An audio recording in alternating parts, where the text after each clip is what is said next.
અને મોટામાં મોટી સાઈડ અમારી આગળ છે, જેને જાહેરમાં ઊભા રહેતા શીખવો હોય બધી શરમ હોય ને કે અમારે નવરાત્રિ વૈયાવાનું, નવરાત્રિમાં વૈયાવાનું. અમે આ બધા જેટલા ઊભા છે ને બધા વેર કાઢવાવાળા નવરાત્રિ ભજવવાવાળા છે.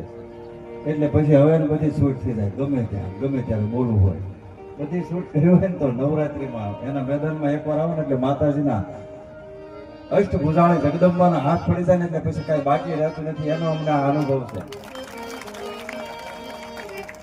અમને જો અહીં દેહાર્યા હોય ને તો એ માં ભગવતી જગદંબાએ દેહાર્યા, નહીં અમને કોણ ઓળખે? આ બધા વેડિયા ઉતારે. રાવણ નામ પડી ગયું ચંદુભાઈ નું. રાવણ એ માતાજીના ઓળખાય, બોલો રાવણ તરીકે જ ઓળખાય. જ્યાં બોલા ભાઈ રાવણ ક્યાં, પણ એ મા ભગવતી નામ. કારણ કે મેદાનમાં આવે તો કોક ઓળખે. અને હમણાં કેવટની વાત આવી કે ભગવાન દરેક ઉપર કૃપા કરે છે, બધાનું બોલેલું ભગવાન પાળે છે.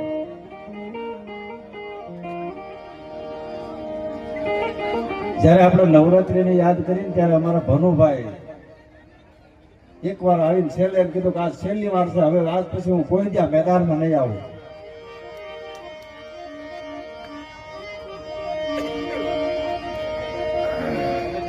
હા, જયારે દરેકને ભગવાન કઈક ઉજાડે છે. હવે મારો જયારે ભનુભાઈ જાહેરમાં એવું બોલ્યા હતા માતાજીની આગળ કે આજ છેલ્લી વાર આવ્યો છે, હવે પછી હું કોઈ દી નહીં આવું, એ ભગવાનના ધામમાં વહી જાય. અને છેલ્લી વાર જ આવ્યા હતા.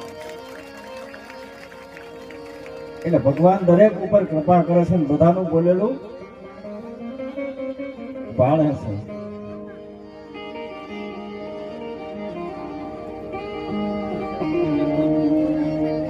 જયારે હવે અહીંયા આ માતાજીને અમારા નવરાત્રી યાદ કર્યા ને એટલે અહીંથી એવો આદેશ ને એવો ભાવ થયો રામૈયા દાદાનો કે આખા નવરાત્રી મંડળ વધી જે દરરોજ આ લાઈવ સેવા આપે છે ને અમારા, અત્યારે જે કઈ વધારે જો નવરાત્રીમાં સેવા હોય તો બકુલભાઈની, એટલે અહીંયા સ્વાગત અને સન્માન કરવા માંગે છે, એટલે અહીંયા આવવું પડશે.